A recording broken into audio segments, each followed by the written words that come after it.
Hello everyone and welcome in a new video. और आज की इस वीडियो में हम सभी लोग ऑप्टिक्स को पढ़ने वाले हैं। उसके अंदर जो जो चीज़ें आएंगी वो हम इस वीडियो में यहाँ पर देखने वाले हैं। तो सबसे पहले ऑप्टिक्स को पढ़ने के लिए आपको सबसे पहले जो चीज़ समझनी पड़ेगी वो होती है हमारी प्रिंसिपल ऑफ सुपरपोजिशन। क्या समझना पड़ेगा हमें? Principle of super position. अब प्रिंसिपल ऑफ सुपरपोजिशन क्या होता है? तो प्रिंसिपल ऑफ सुपरपोजिशन हमारा सिंपली ये स्टेट करता है, जो भी आपका रिजल्टिंग डिस्प्लेसमेंट होगा पार्टिकल का, जो भी आपका पार्टिकल है उसका resulting displacement, it state that the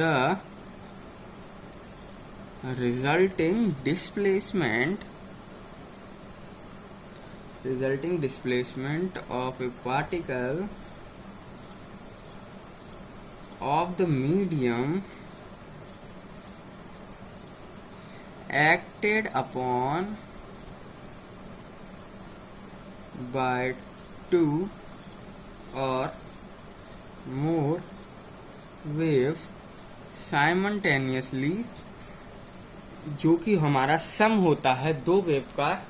देखो, इसको एक बार मैं पूरा आपको लिख देता हूँ, फिर मैं आपको बताऊंगा ये क्या है लाइन का मतलब। तो इसका सिंपली मतलब यही है कि किसी भी मीडियम के अंदर कोई भी पार्टिकल का जो रिजल्टिंग डिस्प्लेसमेंट होगा, क्योंकि मीडियम मान लो इसके अंदर क्या होते हैं, कई सारे पार्टिकल होते हैं, एक पार्टिकल नहीं होगा, दो तीन चार, मतलब जितने भी पार्टिकल हैं उन सबका जो रिजल्टेंट डिस्प्लेसमेंट आएगा। देखो, एक पार्टिकल की तरह यहाँ चलेगा, एक पार्टिकल यहाँ चलेगा, यहाँ चलेगा, यहाँ चलेगा, यहाँ चलेगा, फिर पार्टिकल यहाँ चलेगा, मतलब जो भी जितने भी पार्टिकल हैं इसके अंदर उसका जो रिजल्टिंग डिस्प्लेसमेंट निकल के आएगा, इन सबका जो हम रिजल्टिंग डिस्प्लेसमेंट को फाइंड करेंगे वो क्या होगा, वो एल्जेब्रिक सम होगा हमारा इन सारे पार्टिकल्स का। मतलब सपोज कर लो ये मीडियम है हमारा, इसके अंदर हमारे पास पार्टिकल हैं, मीडियम के अंदर दो पार्टिकल हैं, और तो इसका जो रिजल्टेंट होगा ना, रिजल्टेंट को हम डिनोट करते हैं जनरली y से, तो इसका जो रिजल्टेंट डिस्प्लेसमेंट होगा यहाँ पर वो होगा हमारा, इस पार्टिकल को नाम दे दो 1, इस पार्टिकल नाम दे दो 2, तो जो रिजल्टिंग डिस्प्लेसमेंट होगा वो y1 प्लस y2 होगा। तो ये कहलाता है प्रिंसिपल ऑफ सुपरपोजिशन। ये किसी भी मीडियम के अंदर कितने भी पार्टिकल हैं पर जो उनका रिजल्टेंट डिस्प्लेसमेंट होगा, जो भी डिस्प्लेसमेंट कर रहे हैं उसका एक हम रिजल्टेंट निकालेंगे, तो वो किसके बराबर होगा, वो उन दोनों के एल्जेब्रिक सम के बराबर होगा। वो जितने भी यहाँ तो दो पार्टिकल थे तो दो लिया था, अगर यहाँ पाँच छह पार्टिकल होते तो पाँच छह भी हम क्या करते हैं, यहाँ पर जोड़ते चलते, जितने भी पार्टिकल होंगे उन सबका डिस्प्लेसमेंट को आपको सम करना होगा, तो वो आपका रिजल्टेंट डिस्प्लेसमेंट फॉर्म हो जाएगा इस मीडियम के अंदर। ठीक है, जो भी आपका गिवन मीडियम है, मीडियम कुछ भी हो सकता है, ठीक है, एयर मतलब वाटर, मीडियम कुछ भी हो सकता है। उस मीडियम के अंदर जितने भी पार्टिकल हैं उन सबका जो डिस्प्लेसमेंट आपका फाइंड होगा, उन सबको प्लस कर दो, ऐड कर दो, उनका एल्जेब्रिक सम कर दो, उसके बाद जो आपका निकल के आएगा आंसर वही कहलाता है resultant displacement of a particle, उन पार्टिकल्स का रिजल्टेंट डिस्प्लेसमेंट। इधर जो y1 एंड y2 है ये क्या है, डिस्प्लेसमेंट ऑफ, देखो y1 एंड y2 जो है हमारे यहाँ पर डिस्प्लेसमेंट है पार्टिकल के due to individual wave, displacement है पार्टिकल के due to individual wave in absence of other. मतलब कि देखो ये वाली लाइन मैंने क्या बोली यहाँ पर, लिखता हूँ, ये हमारा है displacement of the same particle due to the individual wave in absence of the other। मतलब जो y1 एंड y2 ये हमारे डिस्प्लेसमेंट है, जो डिस्प्लेसमेंट है हमारे पार्टिकल के इंडिविजुअल वेव के इन एब्सेंस ऑफ अदर का मतलब ये है कि जब हम इसका डिस्प्लेसमेंट निकाले होंगे तो हम दूसरे वाले को काउंट नहीं करेंगे, इसका जो भी इफेक्ट हो रहा होगा उसको हम कंसीडर नहीं करेंगे, दूसरे वाले को हम एब्सेंस मानेंगे, यानी कि ये नहीं है। हम एक एक करके यहाँ पर डिस्प्लेसमेंट फाइंड आउट करेंगे पार्टिकल का, उनको फिर एल्जेब्रिक सम करेंगे, इसका निकालेंगे तो इसको हम काउंट नहीं करेंगे, और सेकंड वाले का निकालेंगे तो फर्स्ट काउंट नहीं करेंगे। ठीक है, तो y1 एंड y2 क्या है, हमारे डिस्प्लेसमेंट है पार्टिकल के एक दूसरे के एब्सेंस में। ठीक है, तो ये होता है हमारा principle of superposition. Principle of superposition के बाद जो एक चीज आती है जिसको हम कहते हैं इंटरफेरेंस, जिसको हम क्या कहते हैं, इंटरफेरेंस कहते हैं। अब ये इंटरफेरेंस यहाँ पर क्या होता है, तो इंटरफेरेंस सिंपली ये कहलाता है कि कोई भी दो या दो से ज़्यादा जो कोहेरेंट वेव होंगी, दो या दो से ज़्यादा कोहेरेंट वेव, अब देखो यहाँ लिख देता हूँ मैं, व्हेन टू और मोर कोहेरेंट वेव्स। अब कोहेरेंट वेव्स कौन सी होती हैं? कोहेरेंट वेव्स वो होती हैं जिनका frequency and wave form same होता है, अप्रोक्सीमेटली सेम होता है। फ्रीक्वेंसी और वेव फॉर्म अप्रोक्सीमेटली सेम होता है, उसको ही हम कहते हैं कोहेरेंट वेव। तो जो हम दो पार्टिकल कंसीडर करेंगे वो कोहेरेंट होनी चाहिए, यानी कि वो जो दो वेव्स होंगी वो कोहेरेंट होंगी, and which are travelling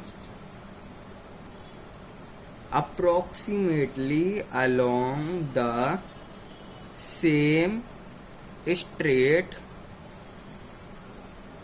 line। यानी कि जो भी आपने दो वेव कंसीडर किए हैं, दो कोहेरेंट वेव को कंसीडर किया, वो दोनों क्या होनी चाहिए?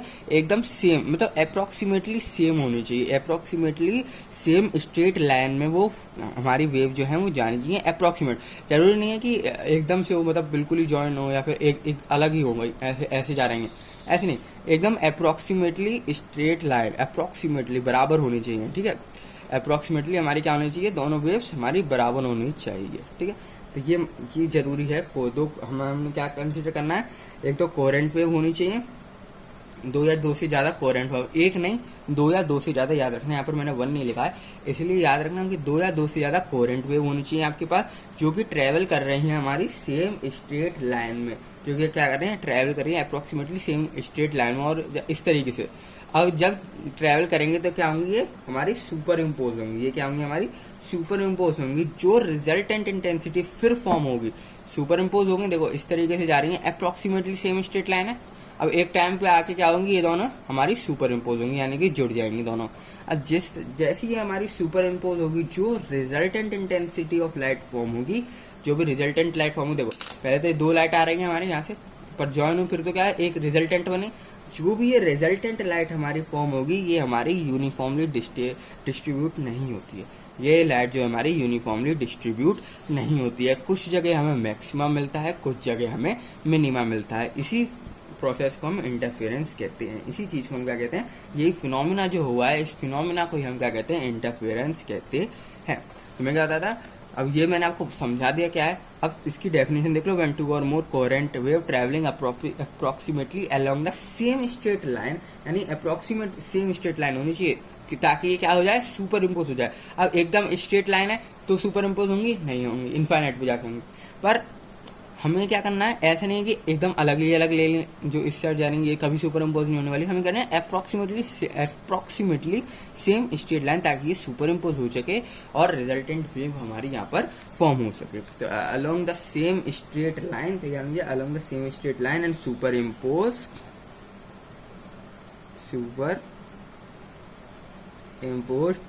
देन द रिजल्टेंट, जो हमारी रिजल्टेंट लाइट होगी, रिजल्टेंट इंटेंसिटी ऑफ लाइट जो फॉर्म होगी वो क्या होगी? हमारी एक डिस्ट्रीब्यूट नहीं होगी यूनिफॉर्मली, यानी कि यूनिफॉर्मली डिस्ट्रीब्यूट नहीं होगी, अलग अलग डिस्ट्रीब्यूट होगी। कुछ जगह हमें मैक्सिमम मिलेगा, यानी कि जहाँ पर लाइट आ रही है, कुछ जगह आपको मिनिमम मिलेगा जहाँ पर लाइट नहीं आ रही है। ठीक है, यही फिनोमेना को हम इंटरफेरेंस कहते हैं। The light of the light is not uniformly distributed on the screen, not uniformly distributed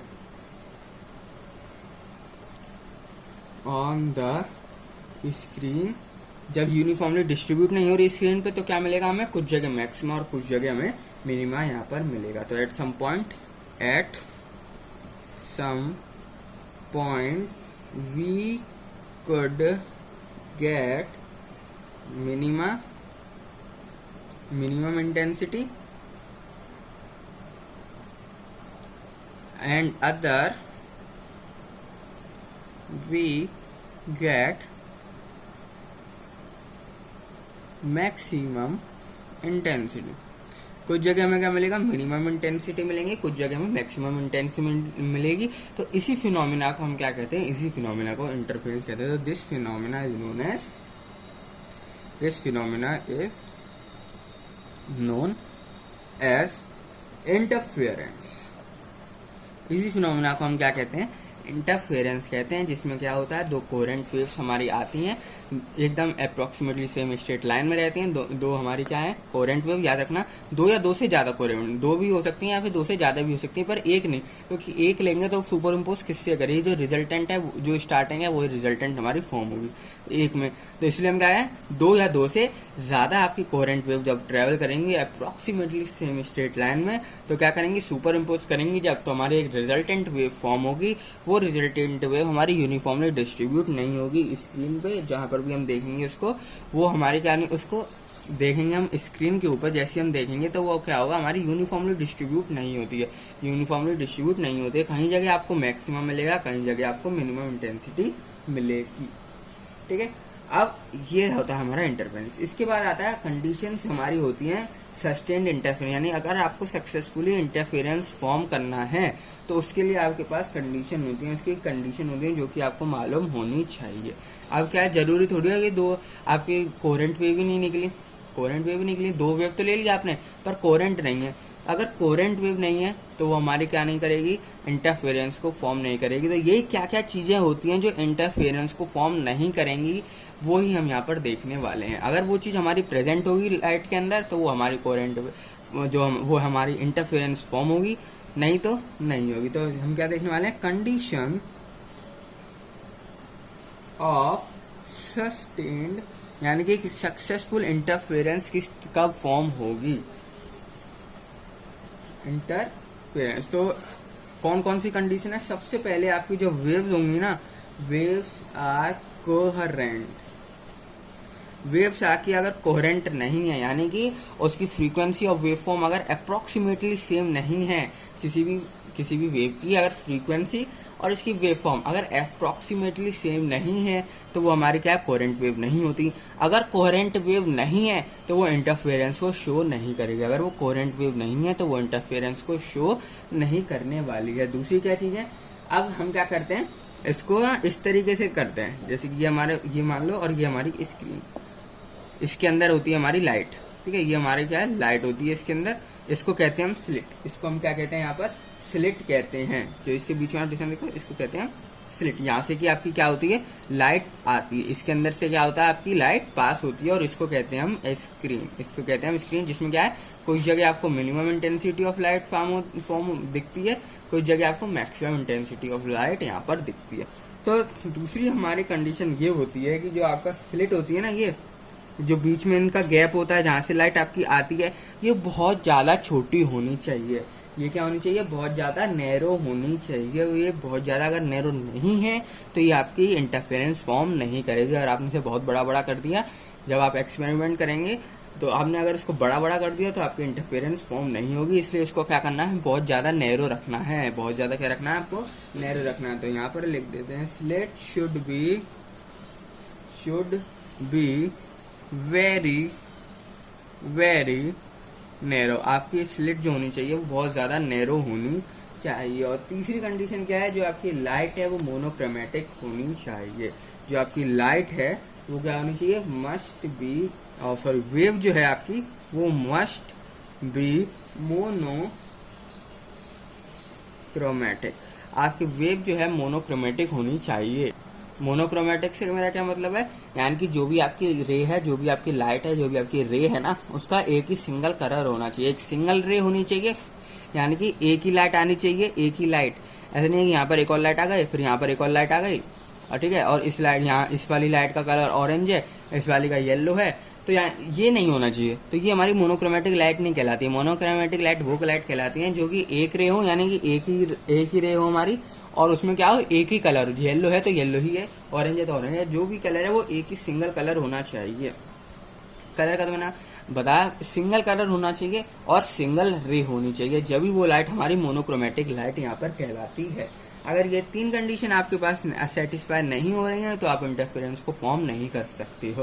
क्या होगा, यहाँ से इस तरीके से लाइट आपकी आएंगी, जैसी लाइट आएंगी यहाँ पर क्या होगा, ज्वाइन होंगी। जैसे आपने क्या किया, दो आपकी स्लिट से लाइट आएंगी, दो स्लिट से लाइट आई, एक क्योंकि ये क्या है अप्रोक्सीमेटली, मैंने आपको बताया अप्रोक्सीमेटली स्ट्रेट लाइन, तो कुछ टाइम जब डिस्टेंस के बाद थोड़ा ट्रैवल करने के बाद ये क्या होंगी, जैसी सुपर इम्पोज होंगी तो क्या होगा, जैसी सुपर इम्पोज होगी फिर क्या करेंगी, कहीं जगह हमारी मैक्सिमा फॉर्म होगी। जो डार्क ही है क्या होता है हमारा मिनिमा होता है, जो डार्क ही हमारा क्या है मिनिमा है। और जहाँ आपको देख सकते हैं खाली खाली कुछ नहीं लिख पा रहा मैंने यहाँ पर, ये होता है हमारा मैक्सिमा। यानी कि यहाँ पर तो हमारी लाइट है और यहाँ पर डार्क है, मतलब कि यहाँ अंधेरा है। ठीक है, तो मिनिमा का मतलब क्या हो गया, अंधेरा यहाँ पर, और मैक्सिमा का मतलब हो गया जहाँ पर लाइट आ रही है। इसके बाद हमारी कंडीशन होती है फ्रिंजेस की। अब इन चीज को ना क्या कहते हैं, फ्रिंजेस कहते हैं। जो भी आप देख रहे हो ना, ये फ्रिंजेस, ये काली काली फ्रिंजेस, फिर वाइट फ्रिंजेस यानी कि मैक्सिमा मिनिमा। जो ब्लैक है ये पूरी एक फ्रिंज है, व्हाइट है ये पूरी एक फ्रिंज, ये ब्लैक है फिर एक फ्रिंज। फ्रिंज क्या होता है, जो उनके बीच का डिस्टेंस है, जो मैक्सिमा और मिनिमा के बीच का जो डिस्टेंस है, इसको हम फ्रिंज कहते हैं। अब कंडीशंस होती है हमारी फ्रिंज की कि आपको अच्छा कॉन्ट्रास्ट वाला फ्रिंज मिले।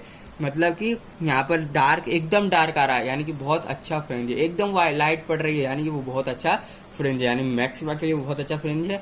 डार्क आ रहा है वो मिनिमम के लिए बहुत अच्छा फ्रिंज है। तो ये किस तरीके से हम डिसाइड करेंगे, किस तरीके से पता चलेगा कि कौन सी अच्छी फ्रिंज है, यानी कौन सी गुड कॉन्ट्रास्ट वाली फ्रिंज है, यानी एकदम डार्क और एकदम लाइट, कौन सी गुड कॉन्ट्रास्ट वाली हमारे यहाँ पर फ्रिंजेस है। तो सबसे पहले देखो, जरूरी थोड़ी ना हर जगह यहाँ पर आपकी क्या हो, बढ़िया बढ़िया हो। देखो इसको इस तरीके से आप यहाँ पर समझ सकते हो, ये आपकी स्क्रीन है यहाँ पर। तो देखो लाइट जैसी आपकी पड़ेगी ना, तो सबसे ज्यादा जो पड़ेगा ना वो बीच में पड़ेगा। तो यहाँ पर आपका एक अच्छा कॉन्ट्रास्ट होता है, यहाँ पर क्या होता है आपका अच्छा कॉन्ट्रास्ट होता है। और सबसे कम कॉन्ट्रास्ट कहाँ होगा, देखो धीरे धीरे करके, देखो धीरे धीरे करके इस तरह से लाइट जाएगी ऊपर तक। तो सबसे अच्छा कॉन्ट्रास्ट कहाँ मिलेगा, बीच में। और सबसे बेकार कॉन्ट्रास्ट कहाँ मिलेगा, एंड में। क्योंकि एंड तक क्या हो जाता है, लाइट को बहुत ज्यादा ट्रेवल करना पड़ता है, तो इसलिए वहां पर क्या हो जाती है, हमारी गुड कॉन्ट्रास्ट नहीं मिलता है, यानी कि वहां पर अच्छी फ्रिंजेस नहीं मिलती है। तो कंडीशन क्या है, अगर आपको मैक्सिमम चाहिए, मैक्सिमम वाली यानी कि वाइट फ्रिंजेस चाहिए, मैक्सिमम फ्रिंजेस, तो उसके लिए आपको क्या करना है, A1 प्लस A2 का होल स्क्वायर करना है। A1 प्लस A2 का यहाँ पर होल स्क्वायर आपको करना होता है। ये मैं आपको सब प्रूफ करके दिखाऊंगा, अभी आप समझ लो। A1 और A2 का यहाँ पर आपको होल स्क्वायर करना पड़ता है जब आपको क्या करना है, मैक्सिमम फ्रिंजेस चाहिए, मैक्सिमम इंटेंसिटी चाहिए, गुड फ्रिंज चाहिए। तो और आपको अगर चाहिए मिनिमम वाली, और सीधे क्या करना है, A1 माइनस A2 का होल स्क्वायर। तो इन दो चीज को अभी आप लोग याद रख लो, इसको हम करने वाले हैं प्रूफ। ठीक है, ये आई मैक्स कहाँ से आया, आई मिनिमम कहाँ से आया, A1 यहाँ पर क्या होता है, A2 यहाँ पर हमारा क्या होता है। तो ये सब चीज हमें यहाँ पर देखने वाले हैं। इसकी इंटेंसिटी, जो वेव से हमारी इसकी इंटेंसिटी फॉर्म करेंगे कि इंटेंसिटी किस तरीके से निकलती है, और बाकी चीजें देखेंगे। ठीक है, तो इस वीडियो में इतना ही। मिलते हैं आप सभी लोगों से नेक्स्ट वीडियो में। नेक्स्ट वीडियो में जरूर से देख लें, क्योंकि आई मैक्स और आई मिनिमम यहाँ पर हम नेक्स्ट वीडियो में फाइंड आउट करने वाले हैं कि किस तरीके से हमारा आता है।